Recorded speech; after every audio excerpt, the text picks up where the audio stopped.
Good day, ladies and gentlemen. This is Watson Michael from Ceylon Institute of English and Leadership. And once again, we are honored to have Corey Glickman back with us. So he brings decades of experience guiding Fortune 500 companies, governments, and academic institutions through transformative change. He's the founder of Greenman Black consultancy focused on ES strategy and sustainability system designs. Furthermore, he's the co-author of the international bestseller Practical Sustainability, and his content has been featured by the World Economic Forum as well and various other publications. Corey, welcome back. How are you doing? I'm very well. Thank you for having me. How are you doing, Watson? I'm doing great, and it's an absolute honor to have you back. So, yeah. So, Corey, now many things are happening these days. What are your views on net zero? Views on net zero. So net zero, as we all know, is a very high aspiration. And we also know that the challenges of hitting net zero is very, very important. And at the same time, it's hard to obtain, right? So often individuals or groups will talk about a net zero aspiration, and they'll actually look towards a path to get there. And often that's about net neutrality as part of those stepping stones. But to really talk about net zero, it comes down to two fundamental aspects: energy and water, right? It's all about, is there energy and how will that be used and utilized, and where does that energy come from? And of course, water. Is water available? How is water used? How is water treated and respected or not respected coming across there? And we see those as even bigger challenges as we start looking at AI and this data centers, also about equity in housing and healthcare. So net zero is more complex than just saying we're going to reduce carbon, right? Because it's about impossible to reduce all carbon in everything that we do. So we have to figure out what is that right balance coming across there. So that's what net zero is about. And I am working on several projects on net zero right now, so I'm living that every day. Great. So now, interestingly, you have been involved with the US government on AI and certain regulations. Can you brief us on that? Certainly. And I'm going to keep it apolitical. So no politics involved in there, simply looking at it from the perspective of the discussion points, right? And everybody can make up their own decisions around this, because it's not just US-based discussions, right? There are discussions around the globe. And it really comes down, though, to the same fundamental questions through there. The government, I believe in all terms, is really looking at what's best for people, economy, services, longevity, and areas such as this. But it's always about the economy, right? Because a healthy economy will make all other things work across there. So the work that I've been doing is actually, I'm quite honored to be able to be involved in this, is within the US government. I've been the rapporteur, or the workshop leader, for government officials and businesses and academia to have those discussions through there. And this has been very much big questions now about, once again, the advent of AI, the advent of regulatory. It's who gets the right wave to energy, just about the water things we were just talking about, net neutrality briefly. So these are decisions that have to be understood. What are the regulatory issues? What are the decision processes? How is the bureaucracy working? How do communities get involved? So specifically, these areas have really come down to, I think, two major areas that I've seen. One is, who gets the rights to energy? As a government might choose right now, for instance, to say we need more energy. So does that mean increasing fossil fuels right now? Does that mean renewables? How do we power the economy if we're going to bet a lot on artificial intelligence and the things that we need there? It also has to deal with the privatization, perhaps, of some of those traditional energy sources, anything from the grid to perhaps nuclear power, which has always been in control of a government 100%, but now it might be shared with, say, companies like a Microsoft or others that need that power in order to drive computing powers in other areas. The other is about permitting. So just to be clear, what permitting is, at least in the US and in Europe, what's what we call it, is deciding, can land be used for something? Or will a community go ahead and accelerate or allow for an installation to take place?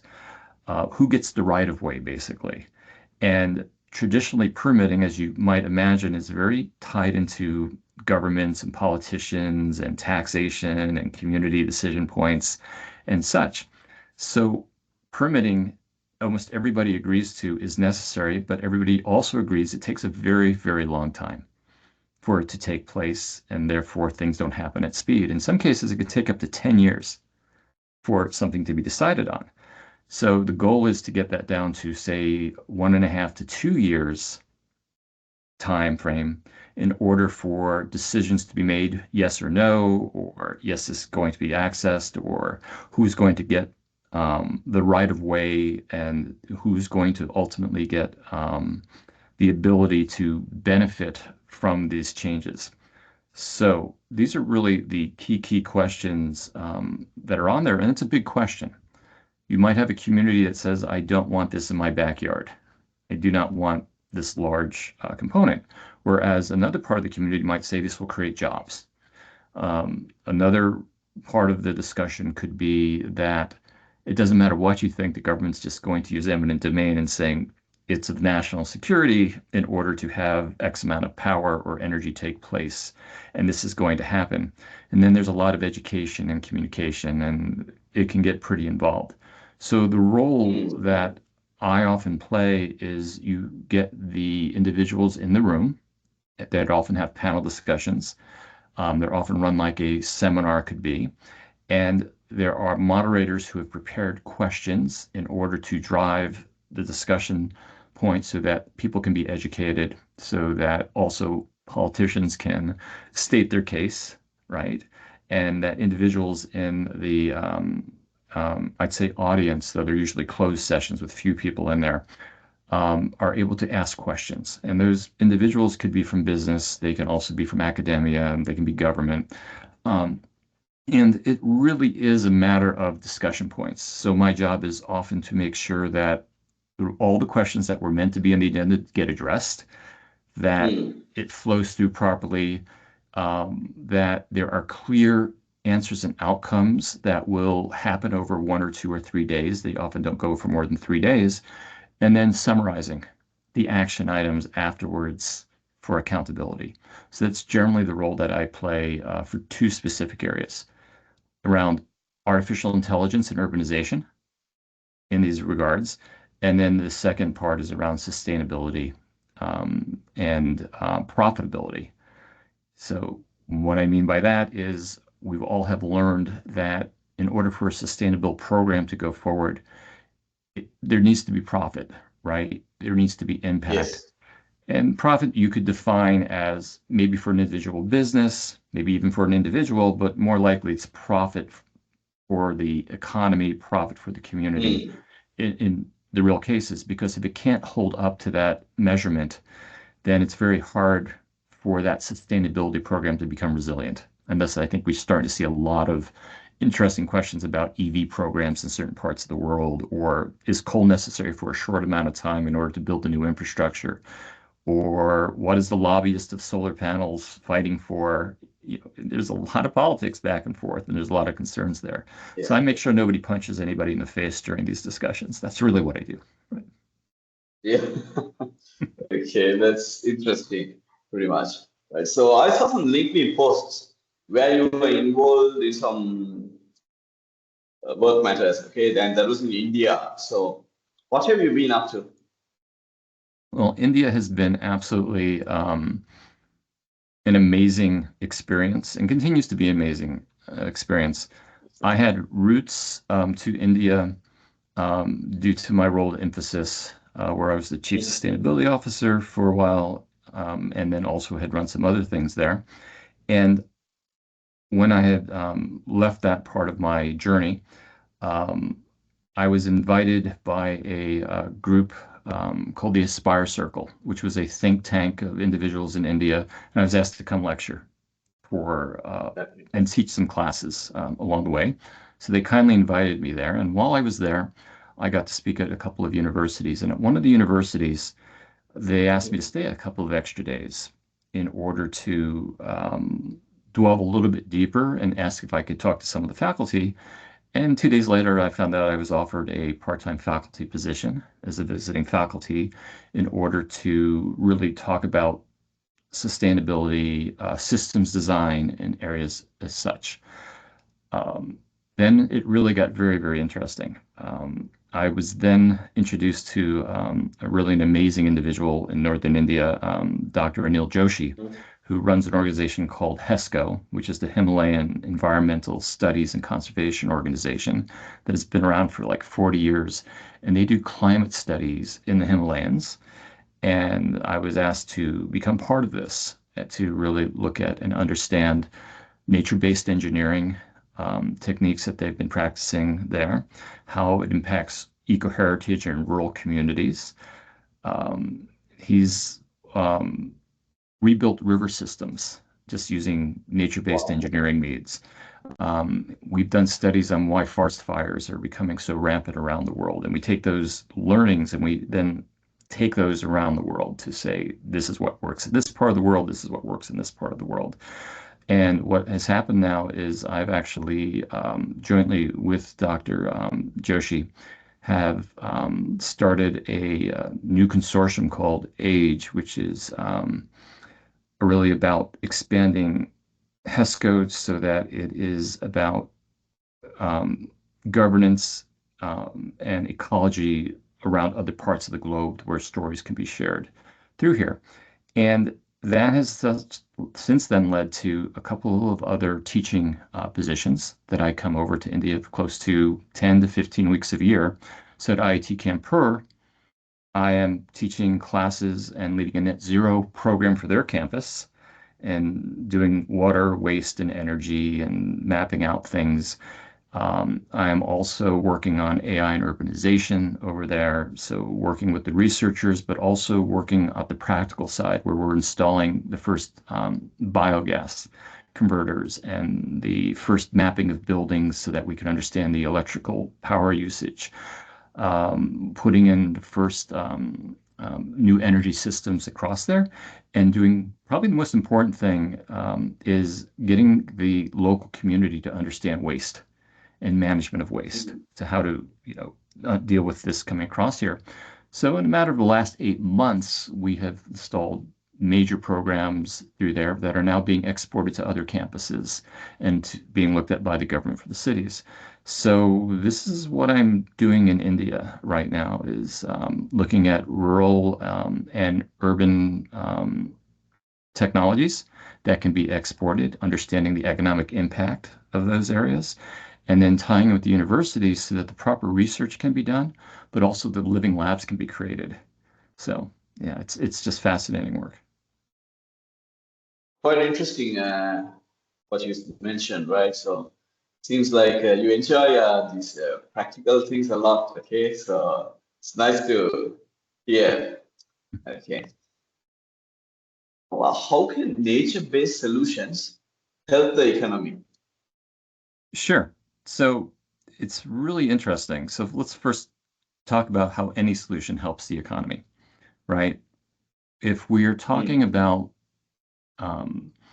subject matter that is connected with sustainability and resilience through here, we know that all businesses and all cities, societies, governments always have to show a positive impact, and that usually is tied to economics, right? So when we start talking about double materiality, and what we mean in that is what we mean by that is in one dimension, we're always looking at the economics of something, right? Is it worth the investment? Is the return there? Is the benefit coming out of there? And there's always new goals, right? New goalposts that are always set. And then the other dimension on double materiality is, are we doing good for the planet? To whatever we define that, right? And there could be different definitions. It could be about energy. It could be about water. It could be about agriculture. It could be about lifespan. Most cases, we would define that dealing with the LCA or life cycle, of materials from the time they're extracted to how they're used, how they're disposed of or reused and so forth. And this is really what we look towards with carbon. So understanding those two dimensions is always the balance that has to take place. So when we start looking at the economics of these areas, this is where rural-based technologies become very interesting, or nature-based. I don't always want to use the word rural because it could certainly be urban-based.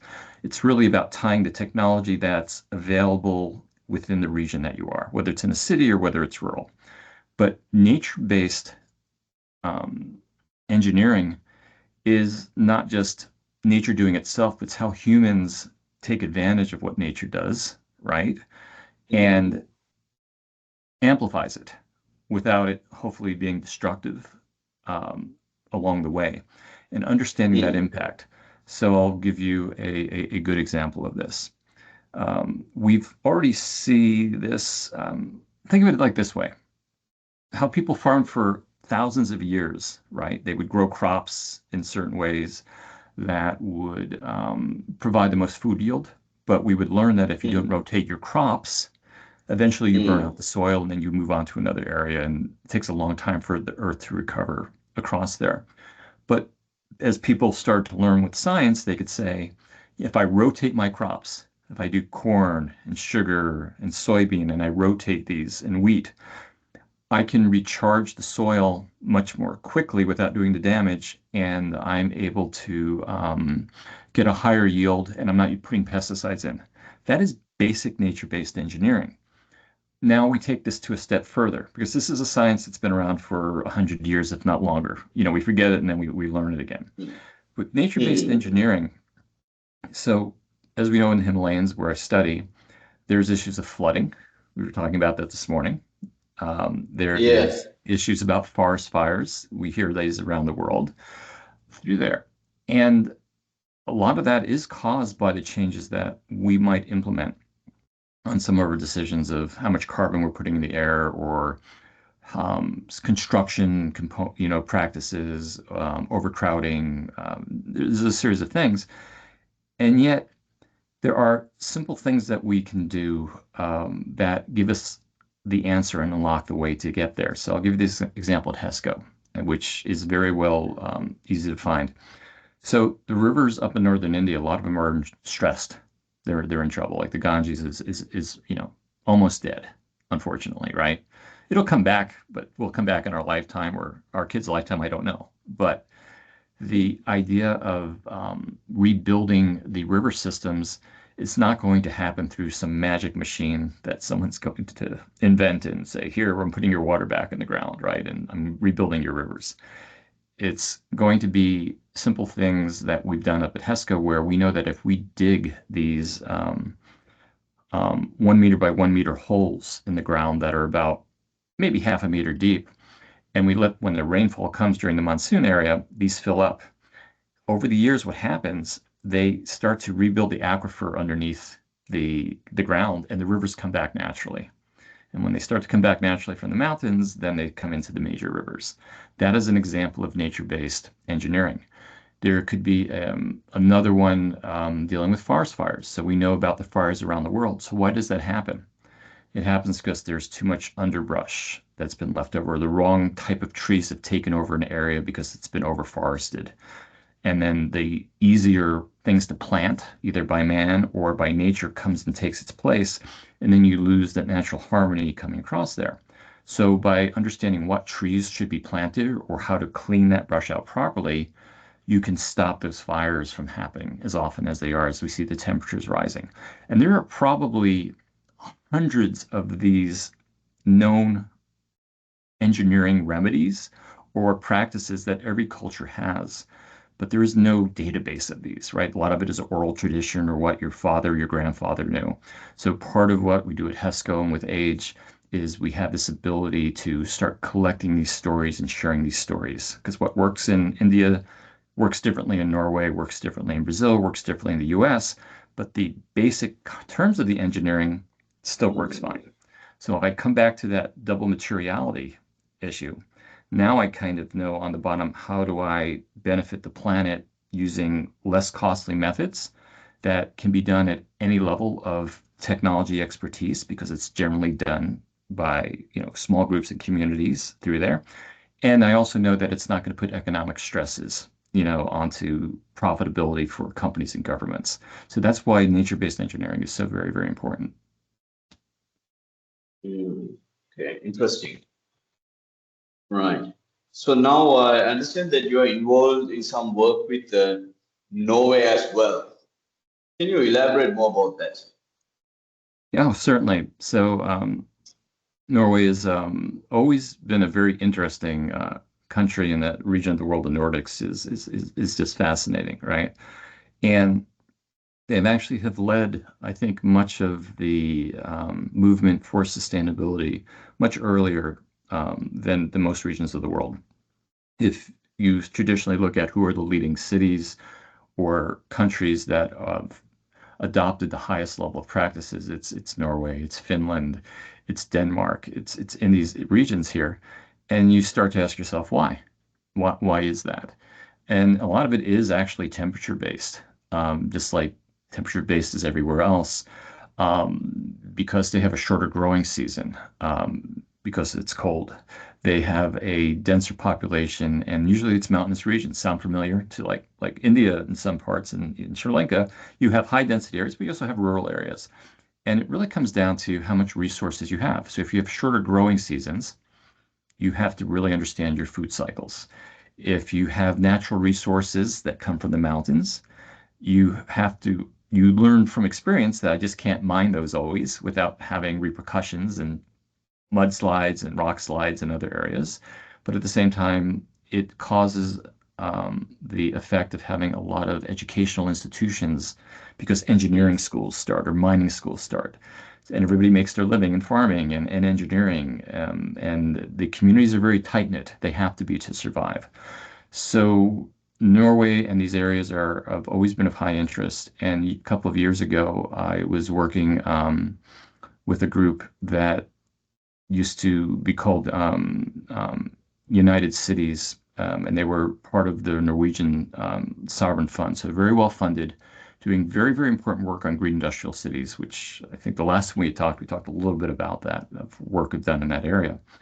And what they have learned as they've gone through evolutions is that it really comes down to community, more and more so, because just like the US and other parts of Europe, it hasn't hit the southern globe so much yet.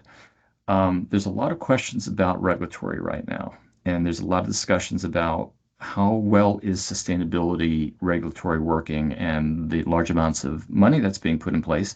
The climate problem isn't going away. So these countries, particularly Norway, has a ton of data about climate and resources and how to manage things. But they kind of realize the same, at least the group I'm working with, which I do think is very leading, they're called SustainBridge.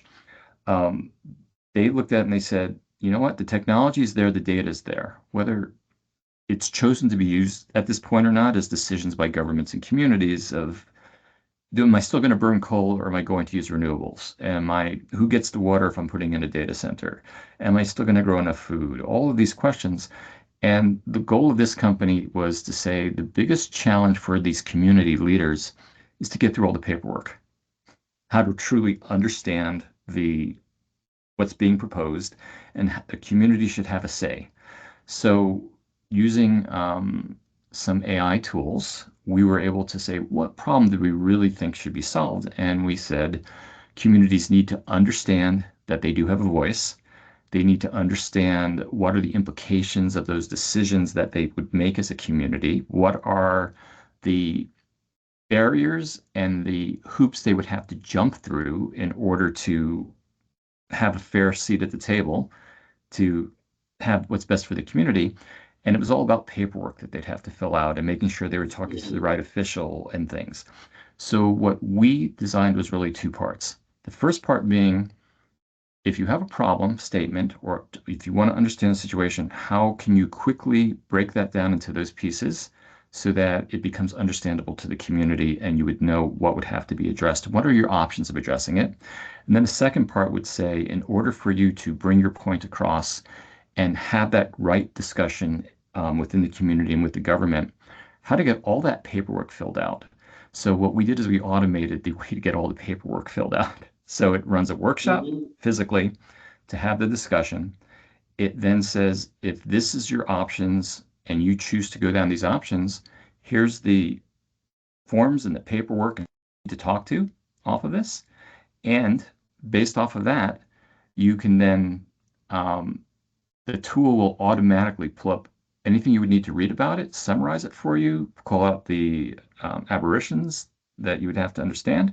And then it said, yes, I'd like to proceed. And it would fill out the paperwork for you in a matter of hours versus months. And we still leave it in the hands of Wow. the community, but now a community can never claim that it didn't understand what it needed to do to work within the systems that were designed.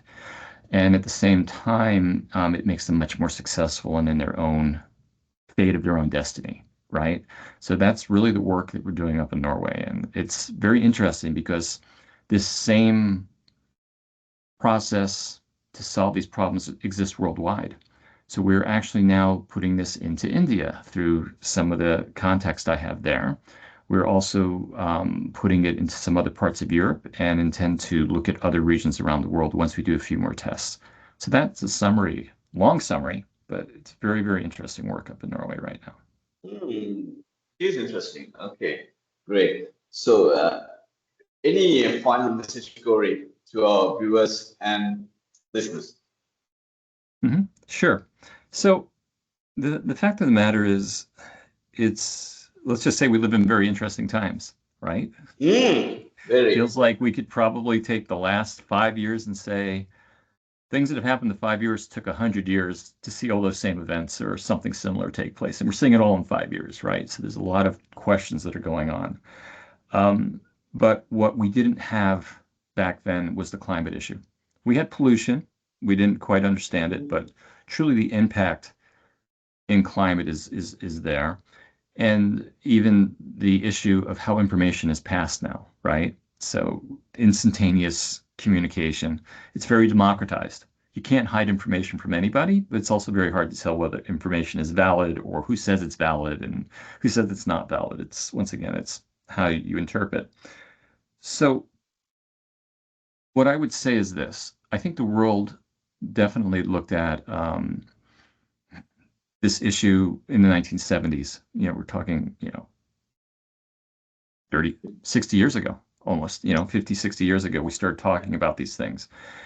Now Mm-hmm. we are looked at the Paris agreements and we said things had to be done. And we started things like the WEF and COP and other big organizations through here. And we put a lot of money and a lot of effort and energy on these meetings and on these mechanisms.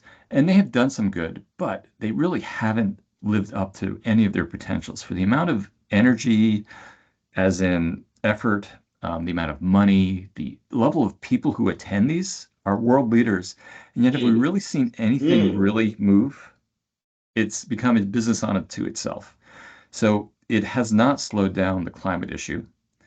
A lot of things that we worry about as society and as a planet, I don't want to get too high on my horse here, is that a lot of it's not going to matter if the climate continues to rise because cities are going to become completely unlivable.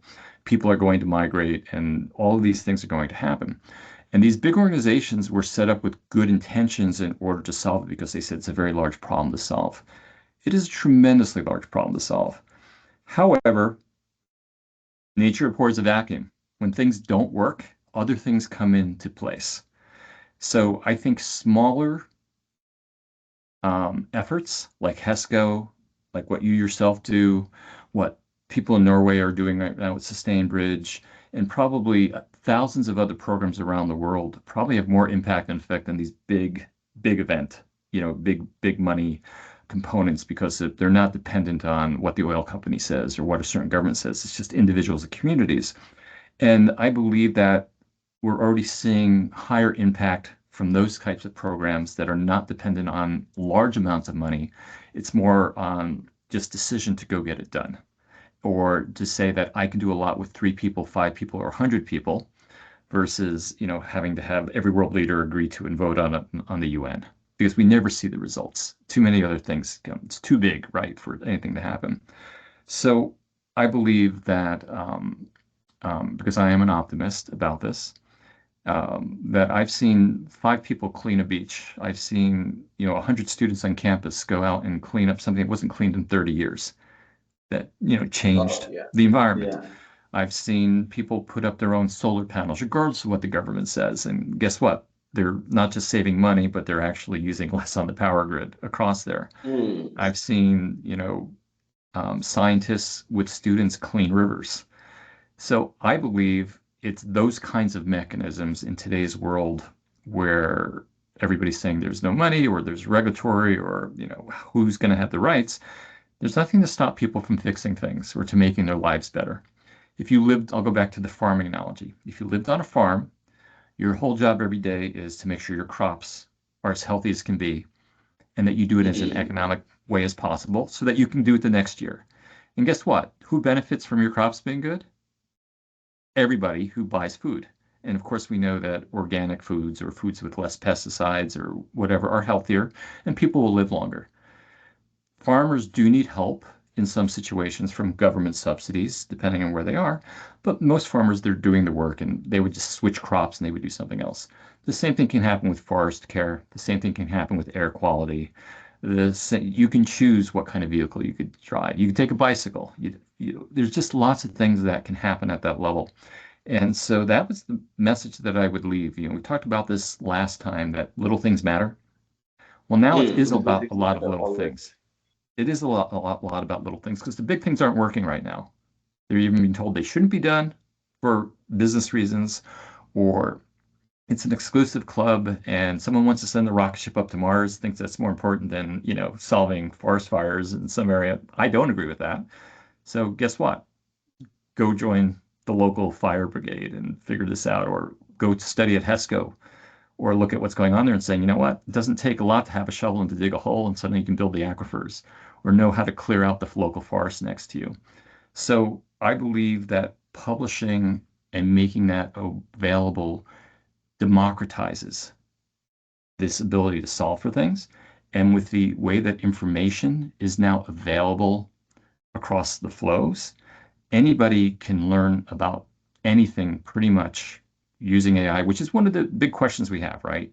AI uses a lot of energy, but at the same time, you don't have to have a doctorate in forestry now to actually know what's the right thing to do or not the right thing to plant, or how to farm properly, or how to understand that waste should be segregated in a certain way, not to pollute your water tables. And that is no longer just held by the high academics or held by large corporations. So there's very little excuses, right, of why people cannot choose to do things. They just may not know that it needs to get done, or they might feel like it's not in their responsibility, but there is. People know how to take care of their families and their communities. They just need to take care of their families and communities. And if enough communities do this, you'll start to see a bigger change than expecting somebody else to do it for you. That's really where I'm at right now, or what I've seen. So it is quite interesting, Corey, what you said, right? So, Corey, thank you very much for taking time and doing this podcast with us. Well, thank you very much, Watson, for having me. It's always a pleasure to get to speak with you and get to share some discussion points. Thank you. Absolutely.